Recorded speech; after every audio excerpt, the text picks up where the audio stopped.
नमस्कार, हम अफरोज। दोपहर 3 बजे के भोजपुरी समाचार में स्वागत बा। सबसे पहले प्रमुख समाचार।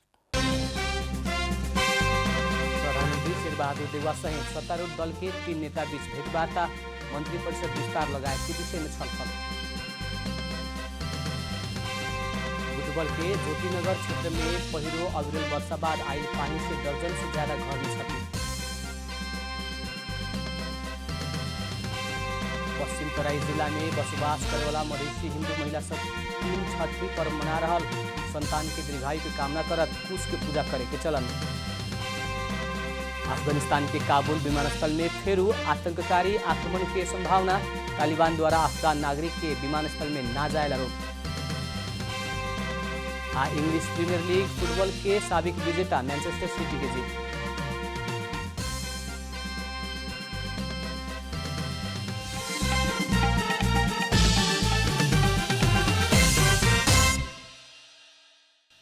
अब पूरा समाचार। प्रधानमंत्री शेर बहादुर देउवा सहित सत्तारूढ़ दल के 3 नेता बीच आज भेंटवार्ता भइल बा।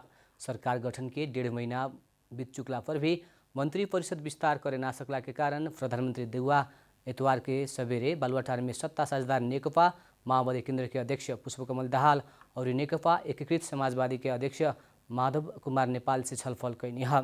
प्रधानमंत्री के सरकारी निवास बालुवाटार में 3 नेता बीच भइल भेंट में मंत्री परिषद विस्तार के संबंध में छलफल भइल बालुवाटार निकट स्रोत जनौले बा। अभिन्न मंत्रिमंडल में प्रधानमंत्री सहित 6 जने रहल बाटे, जेमे कांग्रेस और माओवादी के 2 मंत्री और कांग्रेस के तरफ से ही एगो राज्य मंत्री रहल बारन।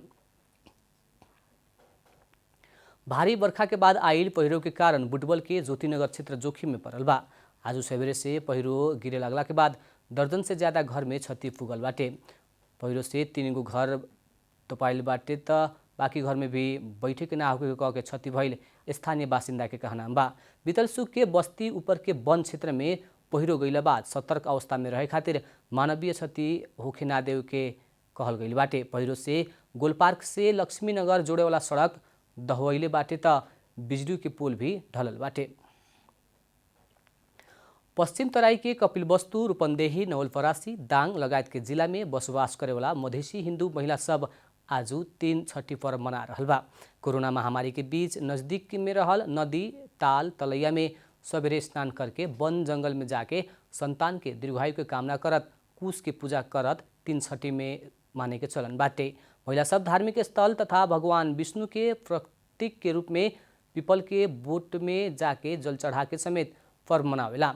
3 छठी पर्व के मुख्य उद्देश्य बेटा बेटी होखे वाला आमा मतारी सब खातिर उनकर दीर्घायु के साथे स्वास्थ्य लाभ के कामना करे के और बेटा बेटी ना भइल आमा सब संतान होके के विश्वास में परंपरागत मान्यता के आधार में व्रत बैठते आइल बा। छोराहरूको धेरै वर्ष जिउन लागि एमे पर्व में नया कपड़ा लगा के महुआ फूल, हलेतु, चीनी, तिन्नी के चामल, दही, फल फूल लगायत के पूजा करल जाला। व्रत बैठल महिला सब आज खानजोत कैल खेत में न कुचे और वहाँ से उत्पादित खाद्य सामग्री समेत ना खाए के और साँझ में मात्र घी में भूट के महुआ के फूल खाए के चलन बा। नेकपा एकीकृत समाजवादी पार्टी के अध्यक्ष माधव कुमार नेपाल पार्टी विभाजन के खातिर दबाव देवाला नेता सब ही अंत में साथ छोड़ल बतौले बानी। वहाँ के नेकपा एमाले के अध्यक्ष केपी शर्मा ओली नया पार्टी में अहन त अध्यक्ष में देवे के घोषणा समेत कैले बानी। नेकपा एकीकृत समाजवादी के अध्यक्ष माधव कुमार नेपाल पार्टी विभाजन के अंतिम समय में अपन साथ छोड़ल नेता सब प्रति आक्रामक रूप में प्रस्तुत भइल बानी। पेशागत महासंघ से आयोजना कैल प्रशिक्षण तथा जिला कमेटी गठन कार्यक्रम के संबोधन करत अध्यक्ष नेपाल पार्टी विभाजन के खातिर शुरू में उचाले वाला नेता सभी अपना के अंतिम समय में आके धोखा देहल बतौनी। तर हामी खुट्टा कमाउने मान्छे होइनौं। कसैको खुट्टा कामे काम छ, म त अगाडि बढे भनेर हिम्मतका साथ म अगाडि बढे। मलाई भचकेर अगाडि बढ भन्ने पछाडि हेर्छु त कोही पनि छैन।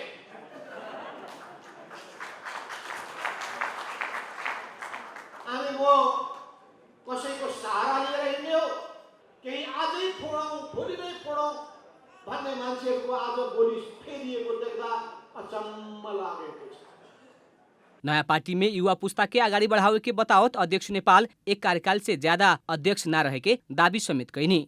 केपी शर्मा ओली एकीकृत समाजवादी पार्टी में अहिन त अध्यक्ष देवे खातिर तैयार रहल कहत अपना सब दोसर का पुस्ता में नेतृत्व हस्तान्तरण करे खातिर तत्काल तैयार रहल भी जिकिर कैनी। केपी ओलीमा परिवर्तन आएको छ, उहाँका सोच र चिन्तनहरू परिवर्तन भएका छन्। दोस्रो पुस्तालाई सुम्पिने हो भने आउनुहोस्, दोस्रो पुस्तालाई नेतृत्व प्रदान गर्न अहिले पनि तयार छु।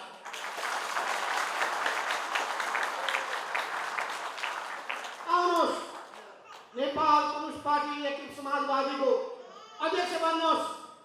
म सिधै राजनीतिबाट कमसेकम अध्यक्ष पदबाट अहिले भनिहाल्छु, अनि केही वर्षपछि राजनीतिबाट बिदा हाल्छु। भएन? अध्यक्ष नेपाल नयाँ पार्टी के भिन्न रूप में आगाड़ी बढ़ावे के बतावत तत्काल दोसर पार्टी से एकता करके आगाड़ी बढ़े से भी निचलका तह के सुदृढ़ीकरण में लागे के जानकारी समेत देहने। अहिले यो हाम्रो नयाँ पार्टी, पुनर्गठित पार्टी नेपाल कम्युनिस्ट पार्टी एकीकृत समाजवादीले अरू कुनै पार्टीसँग तत्काल एकता गर्ने छैन।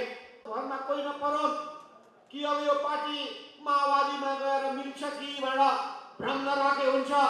अहिले यो पार्टीको आधार बलियो बनाउनेछ। शनिचर के संपन्न कार्यक्रम में पेशागत महासंघ ललितपुर जिला और उत भीतर के विभिन्न पालिका निर्वाचन आयोग कमिटी निर्माण कैले बा। कैमरा में जेपी श्रेष्ठ के साथ विकास पौडेल की रिपोर्ट। भोजपुरी समाचार में अब छोट विश्राम।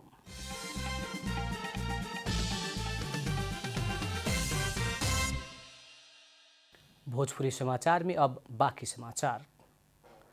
नेपाली कांग्रेस के वरिष्ठ नेता रामचंद्र पौडेल पक्ष पार्टी के महाधिवेशन में संपूर्ण ध्यान केंद्रित करे के निर्णय कैले बा।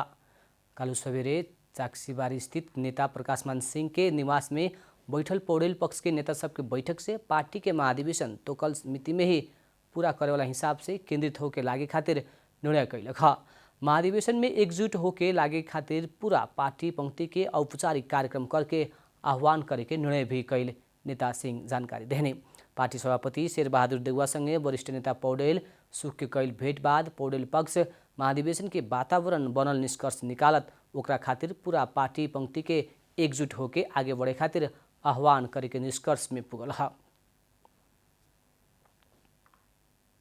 सभापतिज्यूहरूको त्यसलाई चाहिँ भनौँ न अब चाहिँ उहाँहरूको चाहिँ जुन डिमान्डहरू थियो त्यो डिमान्डहरूलाई चाहिँ फुलफिल हुने गरिकन अहिले चाहिँ जुन वातावरण बनेको छ त्यसमा चाहिँ अब महाधिवेशनलाई एकदम सबै चाहिँ एकजुट भएर चाहिँ यो महाधिवेशन कांग्रेसको महाधिवेशनमा लाग्नुको लागि त्यहाँ अनुरोध गर्ने भन्ने चाहिँ कार्यक्रम पनि छ। त्यो अनुसार चाहिँ अगाडि बढ्छ। पौडेल पक्ष 2 दिन भीतर क्रियाशील सदस्य सबके बाकी विवाद फाइनल लगाव खातिर भी पार्टी सभापति देउवा के दबाव देहले बा। समुचित ढल निकास के व्यवस्था न भइला से रौतहट के सदरमुकाम गौर के अधिकांश सड़क सब में सामान्य वर्षा में भी पानी जमेला। सड़क में पानी जमला बाद स्थानीय फोहर पानी में ही बैठेला बाध्य भइल बा। समुचित ढल निकास के व्यवस्था न भइला से रौतहट के सदरमुकाम गौर के ज्यादातर सड़क सब में सामान्य वर्षा में ही पानी जमेला। कुछ क्षण मात्रै ही वर्षा भइला पर गौर के मुख्य सड़क में 2 फीट से ज्यादा पानी जमेला। मुख्य सड़क के पानी कुछ घंटा में दह के गईला पर भी बस्ती टोल जोड़े वाला सहायक सड़क सब में महीनों तक पानी जम के दुर्गंध फैला से आदमी सब उहे दुर्गंध में बैठे खातिर बाध्य भइल बा। गौर नगरपालिका के कार्यालय होखत कृषि विकास बैंक जाए वाला सड़क, अदालत पछाड़ी से नेपाल बैंक जाए वाला और नगरपालिका तरफ जाए वाला सड़क, नगरपालिका पछाड़ी बाजार से कृष्णा मंदिर जाए वाला सड़क, राइस मिल के पछाड़ी पश्चिम तरफ हाई स्कूल के मूल बस्ती के दर्जनों सड़क डूबल महीनों भइला पर समेत जनप्रतिनिधि सब उन्हें ध्यान नहीं दे रहल। गौर 5 में रहल पोखरी आसपास के बासिंदा 2 महीना से ज्यादा समय से जमल फोहर पानी के कारण बीमार पड़ल बा। लंबा समय तक पानी जम के प्रदूषित भइला से दुर्गंध से थप समस्या उत्पन्न कैल, फुहर पानी के कारण गोड़ हगुआए के, मुच्छर के प्रकोप बढ़ लगायत के समस्या भइल उहाँ के स्थानीय के कहनाम बा। त धेरै खेप्नु परेछ, हामीलाई बाहिर निस्किँदा पानीमा हिँड्नु पर्छ, हिलो आउँछ, खुट्टामा जुका लाग्ला भन्ने डर भइसक्यो, खुट्टा चिलाउने भइरहेको छ। ढल निकासी में जनप्रतिनिधि सब ध्यान न देहला से नगरपालिका भर रहल सड़क सबके अवस्था दयनीय रहल बा। रौतहट के सबसे बड़का नगरपालिका में पूर्वाधार विकास के काम सब होखे नहीं के सकल।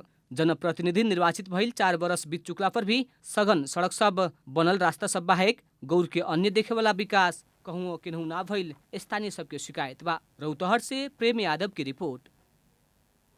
अब आर्थिक समाचार।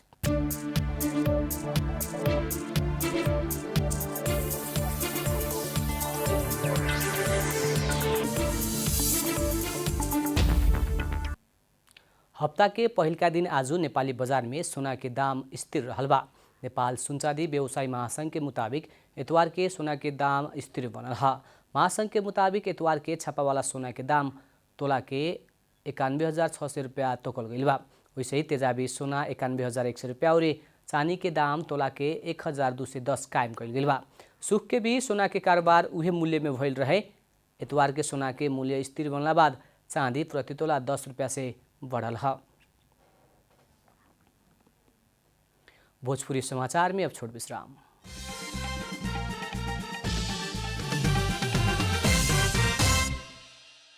भोजपुरी समाचार में अब अंतर्राष्ट्रीय समाचार।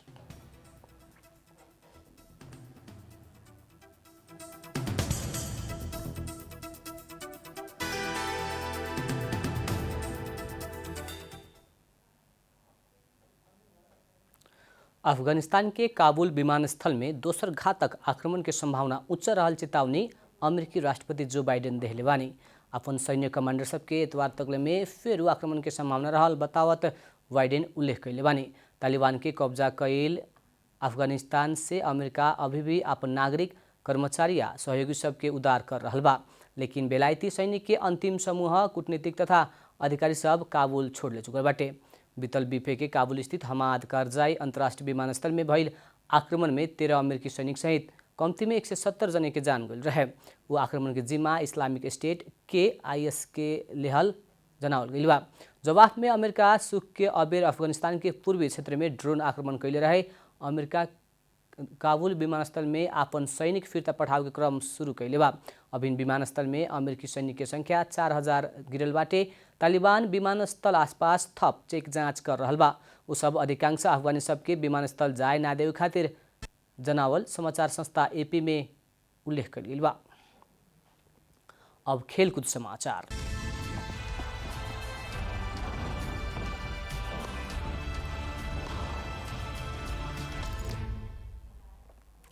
इंग्लिश प्रीमियर लीग फुटबॉल में साबिक विजेता मैनचेस्टर सिटी फराकिलो जीत निकलले बा। शनिचर के भइल खेल में सिटी आर्सेनल ऊपर 5-0 गोल के जीत निकलक ह।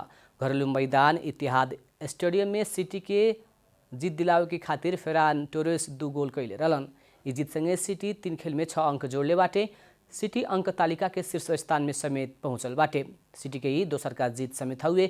आर्सेनल लगातार तेसर का खेल में हार बेहोरले बा। 3 खेल में अंक विहीन रहत आर्सेनल सबसे अंतिम में बा।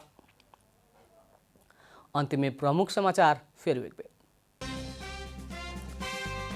प्रधानमंत्री शेरबहादुर देउवा सहित सत्तारूढ़ दल के 3 नेता बीच भेंटवार्ता, मंत्री परिषद विस्तार लगायत के विषय में छलफल। फुटबॉल के ज्योतिनगर क्षेत्र में पहिरो अविरल वर्षा बाद आइल पानी से दर्जन से ज्यादा घर में क्षति। पश्चिम तराई जिला में बसोबास करे वाला मधेसी हिंदू महिला सब 3 छठी पर्व मना रहल। संतान के दीर्घायु के कामना करत कुश के पूजा करे के चलन। अफगानिस्तान के काबुल विमानस्थल में फिर आतंककारी आक्रमण की संभावना।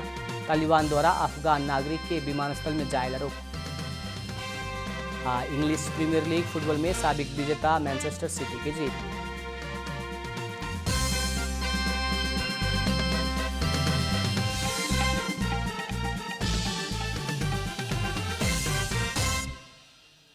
भोजपुरी समाचार अभी खातिर इतना ही। जनता द्वारा जनता खातिर प्रसारित जनता टेलीविजन के कार्यक्रम सब यूट्यूब, ट्विटर, फेसबुक आ हमने के वेबसाइट जनतासमाचार.com में भी पढ़ा देख सकत बानी।